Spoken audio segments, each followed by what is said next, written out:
or the former NPP General Secretary Nana Obiri Boahen a man for the donor freno abronye senior aba bonten edin sembinum abetudwa ye concerning nhwehwemu bia yewura Musa Dankwa the info analytics ekoyeye a eno achi oba bonten be kan say according to him MPP popularity na take off from pie Ghana maimu. Na wey na ye free papa yi ewo okay FM so ne bisa say former secretary. Na dia na wo eka e the fasa researcher Musa Dankwa akoye e dia boy ho. Papa ne say sa research na foolish and stupid analysis. How can you come out and say such things? Hey, abronye senior obeku. Without wasting your time, yembongula video num na yenkonkoti ensema abronye senior ekaye. Don't forget to leave your comment at the comment section box. Yenguramu emra sisia. Mami ankanti echumu a wati. Na mami ransa ba ko sana e di kwa akoye survey. No, I think say Musa Dankwa. Musa Dankwa na wase say MPP mo popularity no a drop pa just enya akono bio et say for popularity for popularity MPP mo popularity no say kof Musa Dankwa pa the way ani pass say swati tigasonya te for ja ni bibi ya wo ja ni bibi ya research ni about research no way me Obiri Boahen.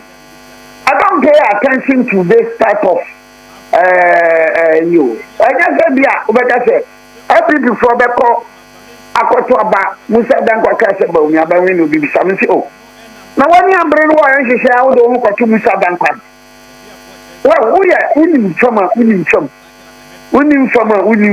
we are bagemba no ya analysis na. Well, any level-minded person will tell you, sir, NDC supporting a buffer. Any level-minded person, any mature person, level-minded, mature person. Look, even within the, if we're following in some air within the NDC, well, when you are and I know here one of the NDC supporters, Steve Mantial. Okay, abandon the ban. I be bacho Simantia da onye NDC supporter. Simantia onye NDC supporter. Okay, no, you NDC sympathizer. Answer. So I had Simantia said, I'm not Simantia kura. Couple the Mahama. Before I'm beba. Okuja tabla kura press conference. Or second comments, we are from we are you we are we. Yakoya and PK support research. No. Utim Sasanya back as a back on me and the Bribatono NDC back on himself. NDC 2012, NDC 2016. Now, that's the Mahama number better aura. What has happened to aura? And then Dom Levoni now complain about aura. Any mature person. Any level-minded person, any human being will write off. Look at him, you write off aura. You write off aura. Including Martin Pebunum in our session, Basari. Woman in our sorry, and now aura, our says. Now look, I've been saying, sir, maybe NDC buy NPP alusu NDC buy well they my money ya kwani yeda taro osedino but no the hope the aspiration the confidence the trust among for the matter the Mahama article ayira one time and they said they'll be so sourcing on the NDC government when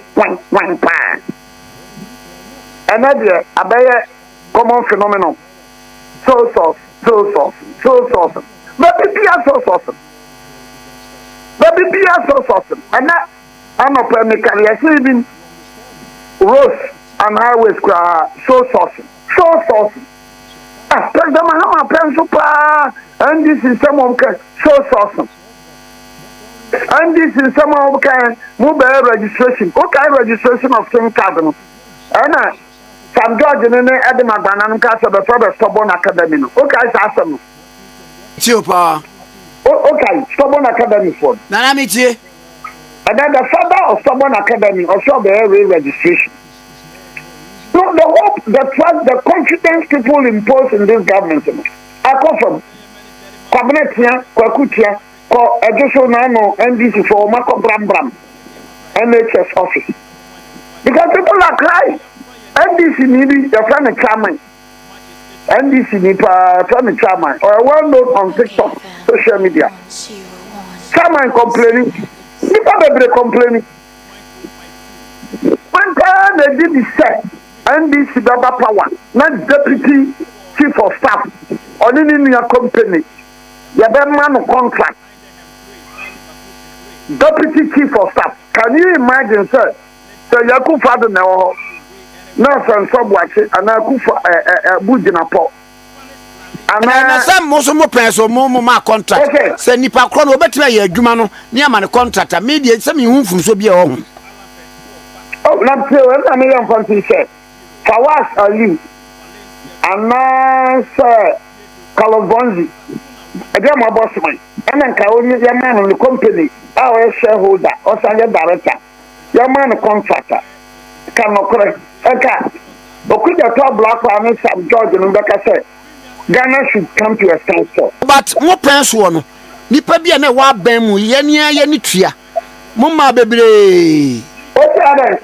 We wahana na yire na ye ha we wahana ni na ye ha bebre enti mo sam mo pa ya mo nyina dwuma mo dia no. The NDC campaign was that family and friends and yet what is happening. So remember this Damai issue about amount for bebre ekan Dama issue no abana amount for bebreka. Me, I'm very honest and principled in life. I've said it, sir. Ibrahim Mahama started here. So open Dama. As far as 2022. Ibrahim Mahama, the process open Dama. It is said, President Mahama, Ibrahim Mahama and Yababa. Me, Obiri Boahen here. What do you mean convention, sir? President Mahama, Chinchim Binimisa, not the Dama. Mining company, or the man in Ibrahim Mahama. Unless when you'll be out in kind, so we will be out in kind party Samia. Contact 2022, 2023, series of correspondence, social media publications, WhatsApp publications about Damai and UP. So if at the end that is Ibrahim Mahama, me that is Ibrahim Mahama and Damaya. You can't tell me so your NPP need condemn Sergeant Ibrahim. I will not condemn it. Because the man started with the process before Kosha, chief director, NPP time, Patrick something, corporate director, 2023, letter of your EMP, Moon Copper. And Sadami Obiri Boahen, meaning I don't know, a unique character. NPP before you know ya make say ya NPP before you know nyamre nye NDC before you know ya mre ye NDC before you know nyamre nye afan ketenkete mre nye cathedral mre nye ultimi ka bibia nkyereme ma me ntimi enye. So let me come back to oka say NPP ho nya akono onim ne oka NPP me say any matured mind, any level-minded person will pay attention and credence to this publication. Oh, what was that? So all your Musa Dankwa, in recent times, you should be banana man for the KNDC honor, not the Libya too. When mature person by all your politics are, or no say Musa Dankwa some your say NPP when you are not. No mature person when I would have said any kindergarten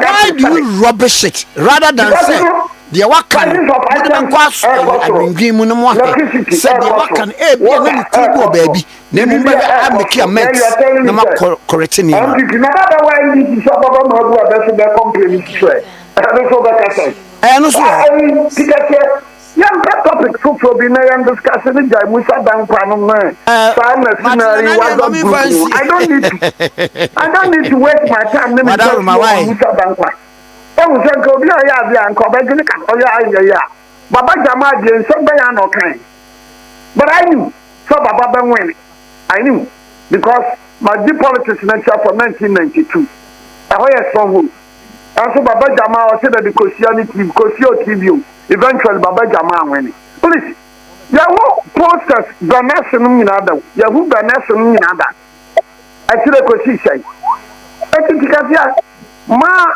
NPP ni na NDC ni NDC kura na okay na NDC from it is NDC boys na TikTokers na boso na betia di ma be no bani baba bobu daura any serious minded NDC person bi abe say o adeno nya sanet wa ye hunya eno hunya Musa Dankwa bunya no nya no na ye they think that it is that nipa wa no Rwanda jana kra for India for bagema for no Rwanda jana akai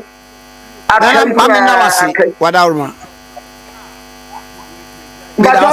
na Obiri Boahen yede na twetwe enkomo wo ye former deputy general secretary edema NPP amanyuko na yemra de boka yes abusianfo Obiri Boahen ne nsem o kafa Musa Dankwa the research na hono ena wate no wonso de na odwene fa ho leave your comments at the comment section box.